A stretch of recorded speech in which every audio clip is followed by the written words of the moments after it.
Good morning everyone. How are you? I hope you all are safe at home. Today we are starting chapter number 2 and its name is linear equation in one variable. आपको linear equations पढ़नी है और कितने variable की? One variable वाली पढ़नी है. अभी लीनियर इक्वेशंस क्या होती हैं उससे पहले आपको इक्वेशंस के बारे में पता होना चाहिए. इक्वेशंस क्या होती हैं? देखो, जो भी आप अलजेब्रिक एक्सप्रेशन पढ़ते हो, जब उसमें लेफ्ट हैंड साइड में जो लिखा होता है, जब वो राइट हैंड साइड के इक्वल हो जाता है ना, वो होती है इक्वेशन. क्या होती है वो? इक्वेशन. अब अलजेब्रिक एक्सप्रेशन है तो कुछ कांस्टेंट होंगे, कुछ उसके अंदर वेरिएबल होंगे. हमें बस एक ऐसी इक्वेशन देखनी है वन वेरिएबल वाली, उसमें एक ही वेरिएबल होना चाहिए. और कैसी इक्वेशन देखनी है वन वेरिएबल वाली? लीनियर. अभी लीनियर क्या होती है? देखो, उसमें एक ही वेरिएबल होगा ना, चाहे वो x हो, y हो, z हो, a हो, b हो, c हो, कुछ भी हो, एक ही मिलेगा वो आपको. यानी x है तो एक ही बार लिखा हुआ मिलेगा, एक से ज़्यादा बार नहीं लिख सकते. ये तो हो गया वन वेरिएबल. लेकिन लीनियर मतलब तो अभी भी नहीं समझ में आया हमें. यानी लीनियर का मतलब क्या है? जो भी आपको एक बार वो वेरिएबल लिखा हुआ मिलेगा ना, उसकी हाईएस्ट पावर वन नहीं होनी चाहिए. अब पावर क्या होती है? देखो, कई बार आपने ये पढ़ा है, कई बार ऐसे लिखा होता है एक्स, वाई स्क्वायर भी पढ़ा है आपने, एक्स स्क्वायर भी पढ़ा है, जेड क्यूब भी पढ़ा है, वाई की पावर 4 भी पढ़ी है. लीनियर का मतलब क्या होता है? वेरिएबल की हाईएस्ट पावर वन. वेरिएबल की हाईएस्ट पावर क्या होनी चाहिए? वन होनी चाहिए. अब यहाँ पर वेरिएबल है, इसकी पावर ऊपर लिखी होती है ना, यहाँ पर कुछ नहीं लिखा हुआ ना, इसका मतलब ज़ीरो नहीं है, इसका मतलब वन है. तो यहाँ पर तो इस वेरिएबल की हाईएस्ट पावर क्या है? वन. ठीक है, यहाँ पर वेरिएबल की पावर क्या है? टू. ऐसी हमने नहीं पढ़नी, हमें तो लीनियर पढ़नी है. लीनियर में क्या होती है? हाईएस्ट पावर वन ही होती है. यहाँ तो है बट यहाँ नहीं है. यहाँ वेरिएबल की पावर क्या है? टू. ये भी लीनियर नहीं है. यहाँ वेरिएबल की पावर क्या है? थ्री. ये भी लीनियर नहीं है, क्योंकि हाईएस्ट पावर सिर्फ क्या होनी चाहिए? वन. ये भी लीनियर नहीं है. ठीक है, तो एक ऐसी इक्वेशन पढ़नी है हमें जिसमें वेरिएबल वन ही हो. x है तो एक ही बार x मिले, x के अलावा कुछ ना मिले हमें. y है तो एक ही बार y मिले, y के अलावा कुछ और ना मिले हमें. यानी वन वेरिएबल होना चाहिए. इक्वेशन तो होनी चाहिए, no doubt. Left hand side right hand side के इक्वल होनी चाहिए, तभी तो इक्वेशन बोलते हैं हम. तो वन वेरिएबल वाली इक्वेशन, वो भी कैसी? लीनियर. मतलब जो वेरिएबल आपको मिलेगा ना, उसकी हाईएस्ट पावर क्या होगी? वन ही होगी. वन के अलावा ये पावर 2, 3, 4, 5 कुछ नहीं मिलेगा आपको. ठीक है, तो अब देखो, अगर मैं आपसे इसमें से पूछ लूँ, इनमें से ये जो कुछ एक्सप्रेशन है 5x 2x - 3, कौन सा एक्सप्रेशन लीनियर है और इन वन वेरिएबल है? आपको लीनियर भी चेक करना है और इन वन वेरिएबल भी होना चाहिए. मतलब वेरिएबल एक ही होना चाहिए. x है तो एक ही बार x मिले हमें, और लीनियर होना चाहिए. मतलब अगर x है तो उसकी पावर हाईएस्ट वन ही मिलनी चाहिए, y है तो उसकी पावर भी हाईएस्ट वन मिले. तो देखते हैं. देखो, ये लीनियर है. लीनियर का मतलब पहले तो वन वेरिएबल चेक करो. वेरिएबल तो एक ही दिखाई दे रहा है हमें x, और इसकी हाईएस्ट पावर भी क्या है? वन, क्योंकि ऊपर कुछ नहीं लिखा हुआ, दैट मीन्स वन है. तो ये लीनियर भी है, साथ में वन वेरिएबल वाला भी है. अब इसमें चेक करो, वेरिएबल तो एक ही दिखाई दे रहा है और इसकी हाईएस्ट पावर भी ऊपर कुछ नहीं लिखी हुई, मतलब वन ही है. तो ये लीनियर भी है और ये एक्सप्रेशन वन वेरिएबल वाला भी है. लीनियर भी है क्योंकि वेरिएबल की हाईएस्ट पावर क्या है हमारे पास? वन. लीनियर का मतलब आप समझ के चलो कि वेरिएबल की हाईएस्ट पावर क्या होनी चाहिए? वन.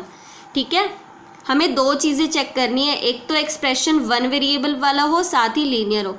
अब इस एक्सप्रेशन में बात करो, क्या इसमें वेरिएबल एक है? यहाँ पर तो वेरिएबल दो हैं, x भी है, y भी है. तो ये तो लीनियर इन वन वेरिएबल नहीं है. ये लीनियर तो है, यानी वेरिएबल्स की पावर एक एक तो है इसमें, लेकिन ये लीनियर इन टू वेरिएबल है. ये दो वेरिएबल हैं यहाँ पर. हमें तो लीनियर इन वन वेरिएबल चाहिए. अब यहाँ देखो, यहाँ भी दो वेरिएबल हैं, ये भी गलत हो गया. यहाँ पर तो कितने सारे वेरिएबल हैं, x भी है, y भी है, z भी है, यानी ये वन वेरिएबल वाला तो नहीं है. अब इसको चेक करो, इसमें वेरिएबल तो एक ही दिखाई दे रहा है x, लेकिन ये लीनियर नहीं है हमारे पास, क्योंकि लीनियर में क्या होता है? वेरिएबल की हाईएस्ट पावर वन ही होती है. यहाँ पर तो टू है, लेकिन ये लीनियर नहीं है। क्या ये लीनियर है? ये भी लीनियर नहीं है। वेरिएबल तो ठीक है, आपको एक ही दिखाई दे रहा है y, भाई y के अलावा तो हमें कुछ नहीं दिखाई दे रहा, लेकिन लीनियर तो नहीं है। लीनियर नहीं है, क्यों नहीं है? क्योंकि वेरिएबल की हाईएस्ट पावर, देखो यहाँ पर वेरिएबल की पावर पावर क्या है 1, यहाँ पर वेरिएबल की पावर 2। हमें हाईएस्ट पावर देखनी होती है, बड़े वाली पावर, तो वेरिएबल की हाईएस्ट पावर क्या है 2, लेकिन लीनियर के लिए क्या होनी चाहिए? Highest power 1। तो ये लीनियर इन वन वेरिएबल नहीं है। यहाँ पर देखो ये क्या है? 1 वेरिएबल है और इसकी हाईएस्ट पावर 1 है, यानी ये लीनियर इन 1 वेरिएबल है। अब इसमें देखो वेरिएबल एक है और उसकी हाईएस्ट पावर भी 1 है, यानी ये भी लीनियर इन 1 वेरिएबल। अब इसमें देखो इसमें भी वेरिएबल एक, उसकी हाईएस्ट पावर क्या है 1, तो ये भी लीनियर इन 1 वेरिएबल है। इसमें देखो एक ही वेरिएबल दिखाई दे रहा है z, तो ये भी लीनियर इन 1 वेरिएबल है। इसमें देखो इसमें भी वेरिएबल एक है और ये भी क्या है? लीनियर इन 1 वेरिएबल। अब देखो एक्सरसाइज 2.1 में आपने क्या करना है? Solve the following equations. आपको कुछ लीनियर इक्वेशंस गिवन है। लीनियर इक्वेशंस कैसी है? लीनियर इन 1 वेरिएबल है, वेरिएबल आपको एक ही मिलेगा। देखो इक्वेशन क्यों है? क्योंकि बीच में इक्वल का साइन है। और 1 वेरिएबल में क्यों है? क्योंकि एक ही वेरिएबल दिखाई दे रहा है हमें x। और लीनियर क्यों है? क्योंकि इसकी हाईएस्ट पावर क्या है 1। तो ये लीनियर इक्वेशन है इन 1 वेरिएबल, एक ही वेरिएबल वाली, ठीक है। तो आप ध्यान रखना। तो आपको इन्हें सॉल्व करना है। अब सॉल्व कैसे करते हैं? वेरिएबल की वैल्यू निकालनी है, x की वैल्यू निकालनी है आपने। यहाँ पर एक ही वेरिएबल दिखाई दे रहा है, y की वैल्यू निकालनी है, यहाँ z की वैल्यू, यहाँ x की वैल्यू, यहाँ पर भी x की वैल्यू, यहाँ t की वैल्यू।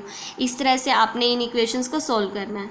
तो देखो हम एक्सरसाइज 2.1 FNB में सॉल्व करते हैं।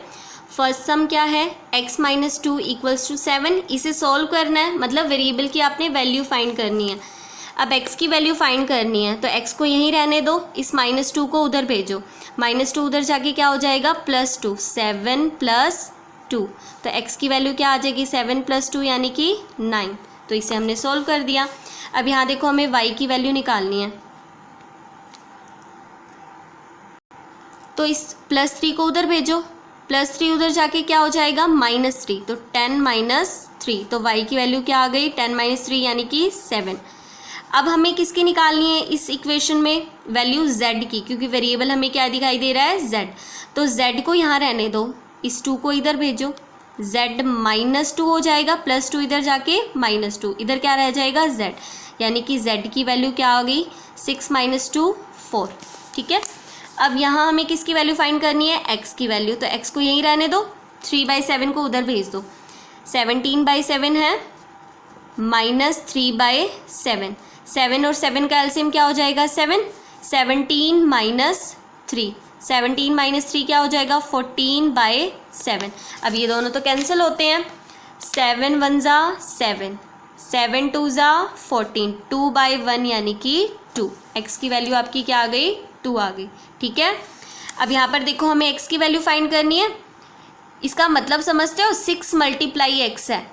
अब 6 यहाँ क्या है? मल्टीप्लाई में, इधर आके क्या हो जाएगा? डिवाइड में हो जाएगा। 12 / 6, इन्हें कैंसिल कर दो। 6 1 = 6, 6 2 = 12, 2/1 यानी कि 2। अब यहाँ पर t की वैल्यू निकालनी है। t को यहाँ रखो, 5 को उधर भेजेंगे ना, यहाँ 5 क्या हो रहा है? डिवाइड, उधर जाके मल्टीप्लाई। 10 × 5, 10 5 = 50। अब यहाँ देखो x की वैल्यू फाइंड करनी है। तो देखो 3 यहाँ डिवाइड हो रहा है, उधर जाके मल्टीप्लाई, 18 × 3, 2 यहाँ मल्टीप्लाई हो रहा है x के साथ, इधर आके क्या हो जाएगा? डिवाइड। तो हमने क्या कर दिया? 2 से डिवाइड।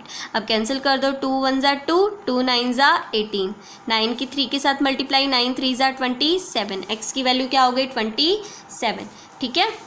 x = 27। अब यहाँ देखो y की वैल्यू निकालते हैं। तो y को यहीं रहने दो ना, 1.5 को उधर भेजो। यहाँ 1.5 डिवाइड में हो रहा है, 1.5 वहाँ क्या हो जाएगा? 6.1 के साथ मल्टीप्लाई हो जाएगा, ठीक है। अब y को इधर लिख दें चाहे हम, ये इक्वल किसके है? 1.6 × 1.5 के। अब देखो आपको डेसिमल नंबर्स की मल्टीप्लाई करनी तो आती है, चाहे डेसिमल हटा के कर लो चाहे वैसे ही कर दो। एक बार डेसिमल भूल जाओ, यहाँ 16 की मल्टीप्लाई 15 के साथ करवा दो, देखो 15 6 कितना हो जाएगा, 90 हो जाएगा। तो 0 एंड 9 कैरी हो जाएगा ना। अब 15 की 1 के साथ मल्टीप्लाई, 15 1 जा 15, 15 और वो जो 9 कैरी आई थी वो 15 और 9 कितने हो गए, 24, कितने हो गए, 24। अब डेसिमल कहाँ से आएगा, कहाँ पर आएगा, सॉरी डेसिमल कहाँ पर आएगा। देखो आप थोड़ा सा ध्यान से सोचो, इसके बाय में क्या है, अगर मैं डेसिमल हटाऊँ तो 10, इसके बाय में भी क्या आएगा 10।